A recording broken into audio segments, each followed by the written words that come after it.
Baik, Assalamualaikum warahmatullahi wabarakatuh.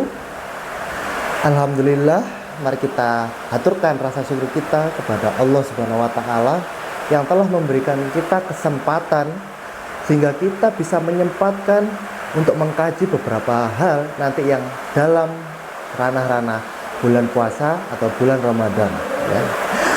Kemudian tidak lupa juga kita haturkan salam kepada tuntunan besar kita Nabi Muhammad SAW yang telah membimbing kita sesuai dengan jalan Allah Subhanahu wa Ta'ala, jalan yang lurus dari zaman kegelapan menuju zaman yang terang benderang, yaitu Islam. Baik, kesempatan pada kali ini mari kita coba mengkaji sedikit salah satu kepribadian umat muslim, yakni adalah sabar. Sabar kaitannya dengan pengendalian diri. Dan ini pas momennya ketika bulan puasa, yaitu bulan Ramadan, ya. Dalam bulan Ramadan sendiri ikut dalam ibadah puasa, yang mana dalam ibadah puasa sendiri dituntut untuk sabar. Dan sabar sendiri mesti ada kaitannya dengan pengendalian diri. Sebagaimana di surat Al-Baqarah ayat 183, di sini disebutkan bahwa ada kewajiban dalam berpuasa, yang mana artinya seperti ini: hai orang-orang yang beriman, diwajibkan atas kamu berpuasa sebagaimana diwajibkan atas orang-orang sebelum kamu agar kamu bertakwa. Jadi ibadah puasa ini adalah salah satu bentuk takwa. Takwa dalam menahan diri, gitu. Dan tanda tanyaannya apa? Bagaimana kita bertakwa dalam berpuasa ini? Yang mana di sini disebutkan dalam Quran surat yang lain juga, yang mana disebutkan dalam Quran surat Az-Zumar ayat 10, bagaimana kita bertakwa dalam berpuasa nanti. Di sini disebutkan bahwa sesungguhnya hanya orang-orang yang bersabarlah yang dicukupkan pahalanya mereka tanpa batas. Jadi dalam berpuasa kita bertakwa. Bertakwanya dengan apa? Dengan sabar tentunya. Baik. Baik, di sini sabar dalam menahan nafsu. Kalau kita lihat dalam konteks berpuasa, ya. Jadi menahan nafsu, entah itu lahiriah ataupun yang rohaniah. Sepertinya seperti ini. Lahiriah yaitu menahan sesuatu seperti makan dan minum, atau bahkan melakukan yang setidaknya diharamkan dalam syariat Islam. Dan bagaimana dengan yang rohaniah?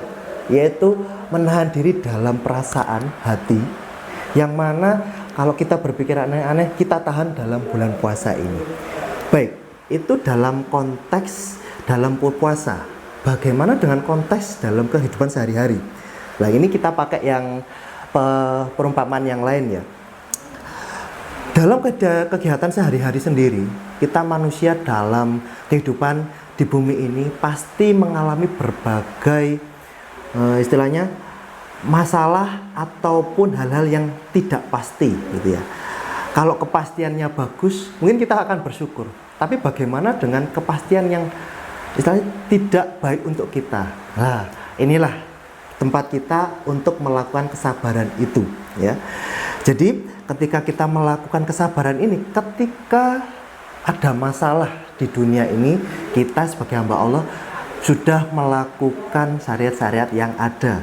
Jadi ketika ada masalah, kita bersabar. Itulah menjadi ciri khas kita sebagai umat muslim, hamba Allah yang bisa menerima apapun yang diberikan Allah kepada kita sendiri. Baik, itu pentingnya kita dalam bersabar, ya. Kemudian tanda tanyanya lagi, bagaimana sih cara kita melatih sabar? Dan momennya ini pas di bulan Ramadan, ya. Mungkin simpel saja, mungkin saya akan sebutkan menjadi 3 hal yang mungkin setiap tahunnya akan diulangi kembali. Tapi ini saya rasa cukup baik untuk kita lakukan secara perlahan-lahan. Oke, yang pertama, yakni kita wajib bersyukur, terutama kita hidup berpuasa di Indonesia yang memiliki mayoritas muslim besar di sini dibandingkan dengan keyakinan yang lain. Karena kita mayoritas, maka semua hal yang terutama di Indonesia ini sudah disetting sedemikian rupa sehingga kita itu bisa melakukan ibadah puasa sesuai dengan ajaran yang berlaku, gitu ya. Jadi kita mulai dari lahiriah dulu deh. Pertama, mungkin nanti kita akan di bulan puasa sendiri jarang menemui orang-orang yang memfasilitasi seperti makan dan minum di siang hari, ya, walaupun nanti ada sedikit-sedikit. Lah, dari situ kita sudah otomatis bisa menjalankannya puasa tanpa harus terkecoh dengan godaan-godaan tersebut, gitu ya. Kemudian mungkin secara rohaniah, banyak media-media yang sekarang di bulan puasa berlomba-lomba untuk menyiapkan konten-konten yang memang untuk memberikan tambahan pahala, tata cara untuk bagaimana beribadah yang baik. Lah, itu kan bisa menguatkan kita dalam menggunakan cara-cara tersebut untuk memperkuat ibadah kita. Jadi bisa dua hal di sini. Jadi kalau saya rangkum di poin pertama di sini, semua sudah disetting di Indonesia ini.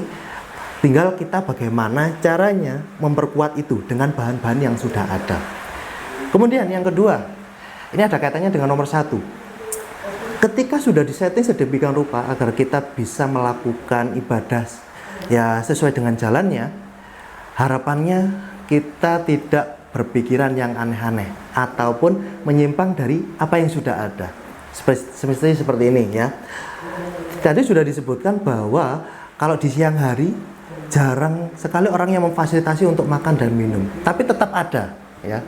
Lah, ini jangan digunakan untuk hal yang lain. Karena apa?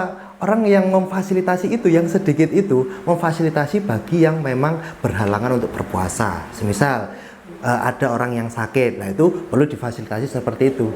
Kemudian orang yang hamil dan orang yang mungkin berbeda keyakinan dengan kita, gitu. Nah, kita yang sebagai punya kewajiban berpuasa, jangan mengambil hak itu ketika sudah fasilitasnya ada, kita makan, jangan seperti itu. Malah itu sebagai ikhtiar kita untuk bisa menjauhi dan tetap sesuai dengan ibadahnya. Kemudian yang kedua, karena kita hidup di era yang sudah banyak informasi yang kita dapat, lah ini jadi potensi tantangan tersendiri ya, ketika ada media yang sudah ada, sudah dikontenkan seperti ini, jangan mencoba untuk beralih pandangan ke yang lain yang tidak mainstream gitu ya. Alangkah baiknya kita mengikuti apa yang ada, konten-konten yang memang sesuai dengan kebutuhan puasa. Kalau kita lain dari konten yang lain, mungkin ada godaan tersendiri di situ. Lah, itu mungkin kita harus jaga ya.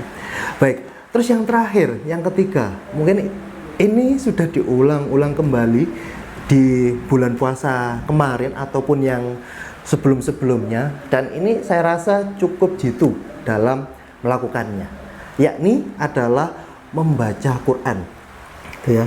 Kenapa kok Quran ini sebagai cara jitu? Karena kalau kita membaca Quran sendiri itu kita niatkan untuk berkomunikasi kepada Allah, gitu ya. Ketika kita berkomunikasi dengan Allah, mesti kita berfokus kepadanya. Ya, kalau kita pakai perumpamaan, ketika kita berbicara satu dengan yang lain, mesti kita berfokus kepada lawan bicaranya. Begitu juga dengan Al-Quran, ya. Ketika kita membaca, kita fokus di situ, ya. Dan secara tidak langsung kita dialihkan dari hal-hal yang mungkin agak kurang menyenangkan atau yang bisa melewatkan kita, menjauhkan kita dari ibadah. Lah, karena kita sudah membaca Al-Quran di sini, kita bisa berfokus di situ. Dan bahkan ada makna yang lain ketika kita ingin mengkajinya lebih dalam, seperti itu. Ketika kita mengkaji lebih dalam, kita mendapatkan hal-hal yang baru di Al-Quran sendiri, mungkin hasil tafsir dari beberapa ulama, kita mendapatkan motivasi baru untuk berlaku dengan baik, seperti itu. Jadi 3 hal yang simpel ini mungkin bisa kita terapkan di bulan puasa nanti. Oke, mungkin kalau kita rangkum, pertama, kita di Indonesia itu sudah banyak disetting untuk bisa melakukan ibadah, maka jalankanlah untuk memperkuat ibadah kita. Terus yang kedua, mari kita menjaga sesuatu hal yang harusnya tidak sesuai dengan jalannya di bulan puasa. Istilahnya mencari hal yang lain selain dari konten yang ada. Kita mengikuti konten yang ada dan menjauhi apa yang selain dari itu. Terus yang ketiga, yang paling utama, kita sering-sering membaca Quran untuk bisa berfokus memperkuat ibadah kita. Oke, mungkin dari 3 tips simple ini bisa kita terapkan secara perlahan dan insya Allah kita menjadi pribadi yang baik selama bulan puasa ini. Mungkin sekian yang bisa saya sampaikan. Semoga dengan adanya bulan puasa ini kita menjadi pribadi yang lebih baik. Mungkin sekian dan selamat beribadah puasa tahun 1445 Hijriah dan wassalamualaikum warahmatullahi wabarakatuh.